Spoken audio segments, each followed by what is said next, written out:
Hello दोस्तों, मैं हूं ओम प्रकाश न्यूटन। आपका स्वागत है आपके अपने YouTube channel Om Prakash Newton official में। हम लोग देखेंगे डेली करंट अफेयर एमसीक्यू। इस एमसीक्यू में UPSC and other government exam के लिए यह मोस्ट इम्पोर्टेंट सेशन रहेगा, जो डेली आपको एमसीक्यू के माध्यम से करेंट अफेयर का टॉपिक कवर किया जाएगा। तो हम लोग शुरू करते हैं यहाँ पे एमसीक्यू।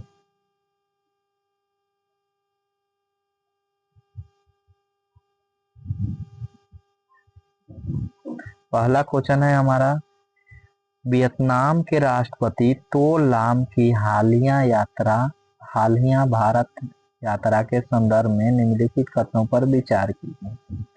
कथन 1 है, राष्ट्रपति चुने जाने के बाद यह उनकी भारत की पहली राजकीय यात्रा है। कथन 2 है, उनकी यह यात्रा भारत और वियतनाम के बीच व्यापक रणनीतिक साझेदारी की 10वीं वर्षगांठ के अवसर पर हो रही है। कथन 3 है, अपनी यात्रा के दौरान उन्होंने यूनेस्को विश्व धरोहर स्थल महाबोधि मंदिर में पूजा अर्चना की। उपरोक्त में से कौन से कथन सही हैं?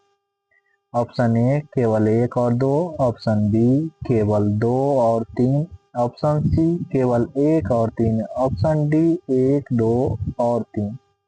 तो इसका राइट आंसर है ऑप्शन डी 1, 2 और 3।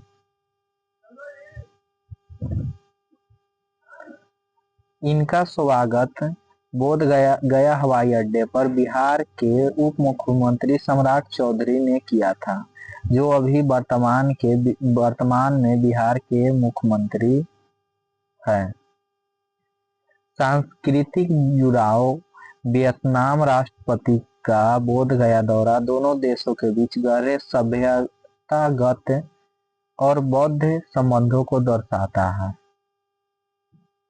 यह यात्रा द्विपक्षीय संबंधों को नई गति देने और क्षेत्रीय एवं वैश्विक मुद्दों पर सहयोग बढ़ाने के लिए महत्वपूर्ण है। बोध गया के बाद वे नई दिल्ली में प्रधानमंत्री नरेंद्र मोदी और राष्ट्रपति द्रौपदी मुर्मू से मुलाकात करेंगे तथा मुंबई का भी दौरा करेंगे। क्वेश्चन दूसरा, हाल ही में शुरू की गई जननी पहल के संदर्भ में निम्नलिखित कथनों पर विचार कीजिए।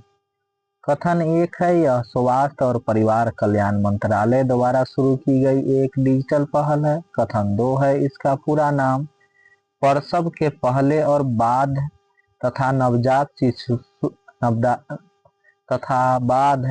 नवजात शिशु एकीकृत देखभाल पहल है।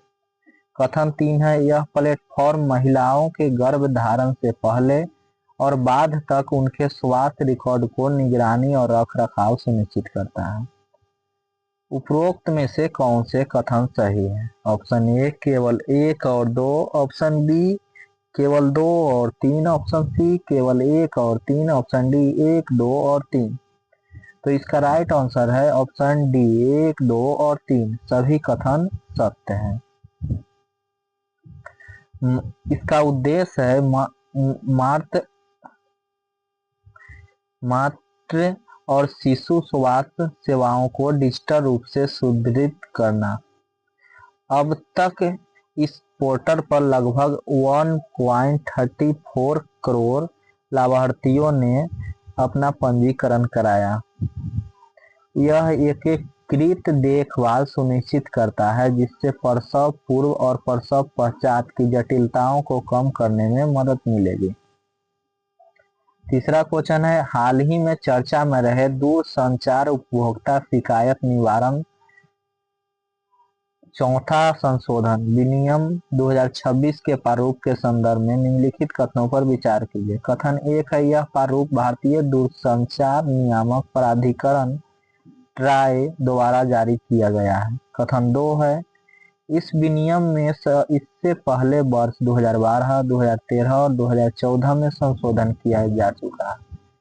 कथन 3 है, इसका मुख्य उद्देश्य शिकायत निवारण व्यवस्था की दक्षता और प्रभावशीलता में सुधार करना। उपरोक्त में से कौन से कथन सही है? ऑप्शन ए केवल 1 और 2, ऑप्शन बी केवल 2 और 3, ऑप्शन सी 1 और 3, ऑप्शन डी 1, 2 और 3। तो इसका राइट आंसर है ऑप्शन डी 1, 2 और 3।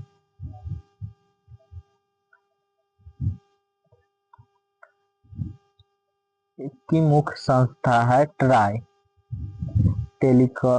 Telecom regulatory authority of India.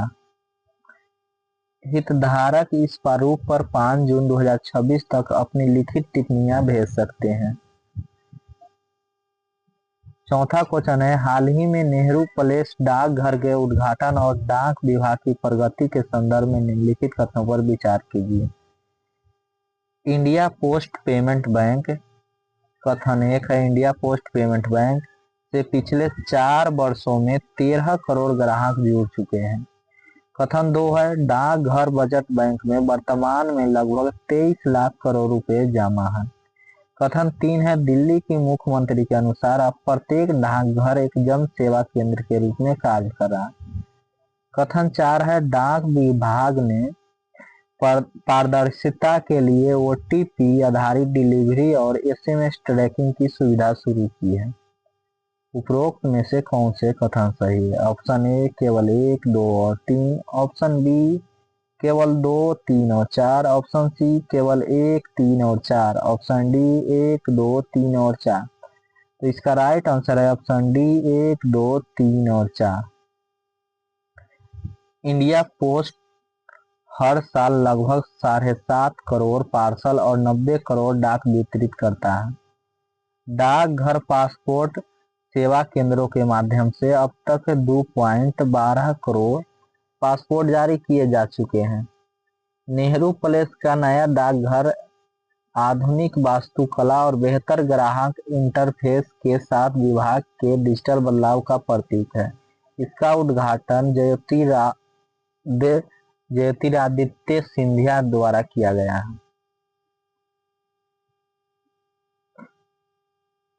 अगला क्वेश्चन है, आकाशवाणी के 90 वर्ष के समारोह उत्सव और आयोजित मैराथन के संदर्भ में निम्नलिखित कथनों पर विचार कीजिए।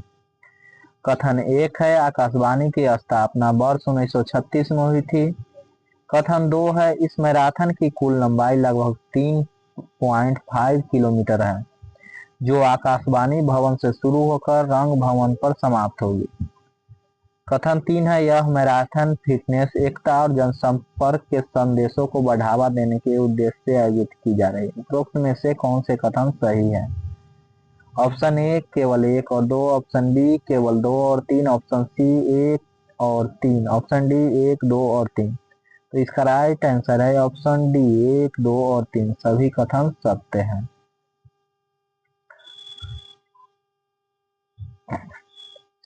आकाशवाणी की स्थापना 1936 में की गई थी।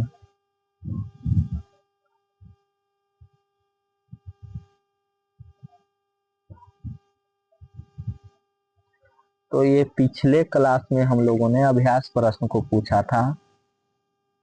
आप लोग कृपया कर अभ्यास प्रश्न का उत्तर कमेंट बॉक्स में जरूर से जरूर दें।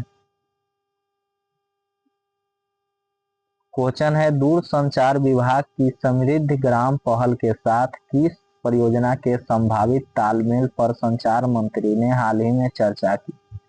ऑप्शन ए है digital India mission, option B है स्मार्ट इंटेलिजेंट विलेज परियोजना, ऑप्शन सी है Bharat net project, option D है पीएम वाणी योजना। तो इसका राइट आंसर है option B smart intelligent village परियोजना।